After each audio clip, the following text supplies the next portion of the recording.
Andrew McCART, IFL TV, proudly sponsored by Everlast, and I've got to say I'm delighted to be joined by Ebanie Bridges. Ebanie, you're in your adopted city of Leeds. Welcome back, man. How are you finding it? Oh, amazing. Obviously I love Leeds. It's good to be home, and amazing to be here, to be, announcing my fight today, and it's great. And to meet you in person, finally, yeah. 3 Zoom calls we've did, but we've never ever met in person, so it's lovely to meet you in person as well.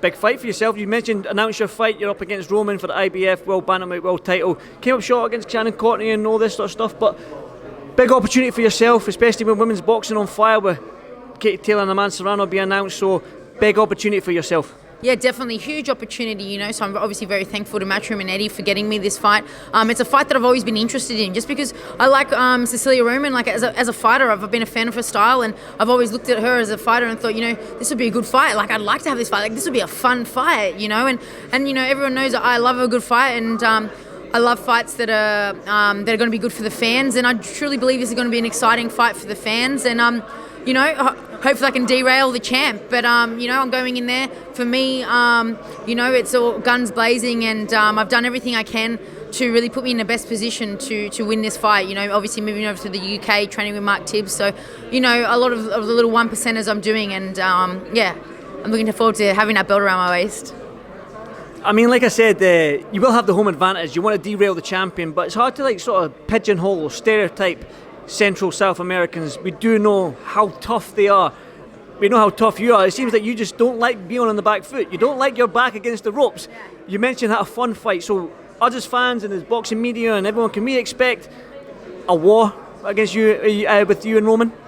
Hey, look, you know what? Everyone that I've fought has been a forward-coming, aggressive fighter. Shannon Courtney was apparently an aggressive fighter.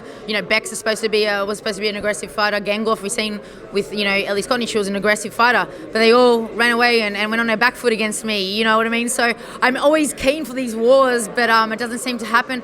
I don't know, like Roman, she's very skilled. She's very experienced, She literally has it all. I've seen her box on the back foot, I've seen her sit in the pocket and go toe-to-toe for 8 rounds with Parker, And that kind of stuff really excites me, but it just depends, it depends on the kind of fight she wants to bring. I know the fight that I want to have, and, me and Mark, and, obviously we have our game plans, and if it is my way, then we sit in a pocket and we go toe to toe, and it's an exciting fight, and that's a fight that I love, because it's going to be fun, and win or lose, I'm like, fuck, that was a mad fight, and that's the kind of fights that I want to have. Obviously I want the belt, but I also want to be able to say that was a fucking mad fight, you know what I mean? I want to put on good fights for the fans, and possibly another history-making fight like my first world title fight, but yeah, she's very experienced, so I'm sure no matter what, she's going to come in with her A game and her game plan. But I'm hoping to, put her off and make her feel old. When you look at Katie Taylor and Amanda Serrano, like all them belts on the line, the historic headline at Madison Square Garden, this is a stepping stone for you, the IBF World title. Will you be gunning for the other world champions? What's your have you planned your route if you go after this fight? I know it's hard to look past Cecilia Roman, but again, IBF World title, will you be going to unify and then become undisputed? Is that the hope? Of course, obviously the pinnacle of the whole thing is to be the undisputed champion, and the unification is obviously the step between being a world champion, being a unified world champion, So for me to say, oh, look, I'm just going to be a world champion, I'm happy with that, I'm not looking past Roman, but, obviously then the next step after being a world champion would be to unify, you know what I mean? Would be to try and go to undisputed, but yeah, definitely, get through here, get that belt. And the fucking bantamweight division is hot, you know what I mean? And it has been since me and Shannon, we had that fight. Everyone wants to be in a bantamweight division, and it is a very hot division, and there's some great champions, obviously Jamie Mitchell, she's fighting Skelly, that's going to be a great fight, you got Dinah, you got some great champions in this weight class. As a fellow Australian, was in O'Connell?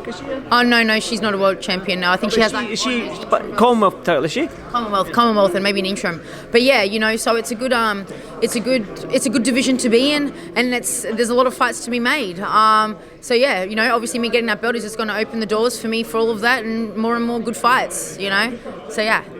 Well, let's talk about it then.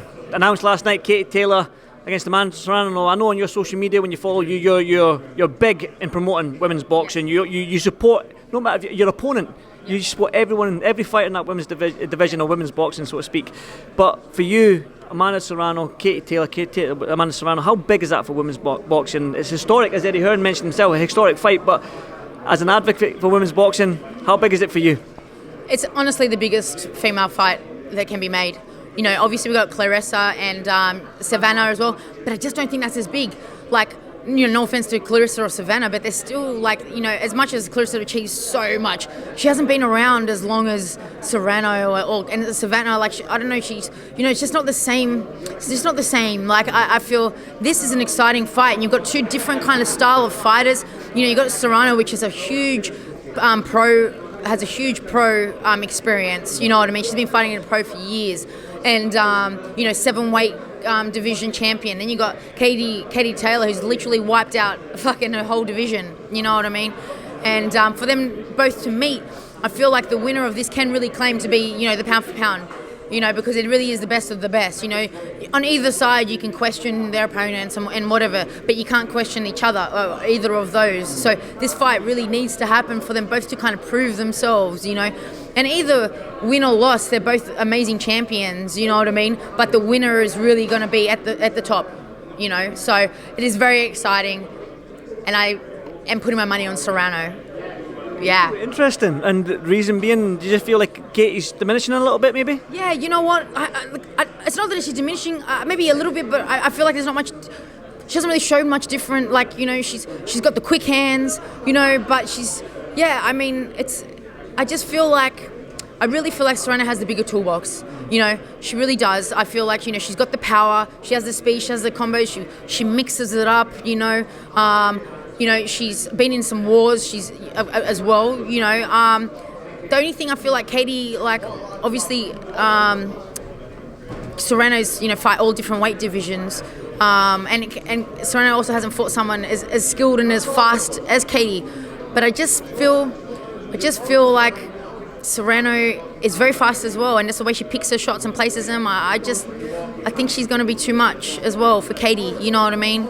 I don't think Katie's flustering speed is really going to bother Serrano that much with her experience. Don't get me wrong, Katie has a lot of experience as well through the amateurs and the pro, but not like Serrano. So, I mean, it's exciting, you know. And see, you talking about this has got me intrigued now. I'm like, oh, I can't wait for this fight. I mean, It's unreal. Yeah, definitely. Like, you know, when you watch Katie Taylor in the ring, you know, you see her do those quick, fast punches, and you get really excited because no women throws punches like that. They just don't. She's the only one who throws like that kind of speed, you know. But it is 4 punches, you know. And if you can, I feel like if Serrano can neutralize that with her strength and with the way she places her shots, her body shots, you know, slow Katie down with it. But she's great body shots, you know. I just feel like, I feel I'm really vibing towards Serrano, you know.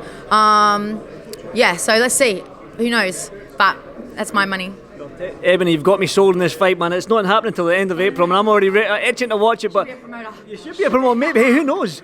The first female boxing promoter. I mean, there probably is. No, I remember Kathy Duval. She was a female promoter, so you could be one of them anyway. Yeah. Ebanie, thank you so much. I don't know how we do this anymore. Fist bumps. Thank you so much for doing this Fight TV. I'll be here for Fight Week, so I'll see you then. Unreal. I can't wait. There you go. Thank you much, Ebanie. Thank you.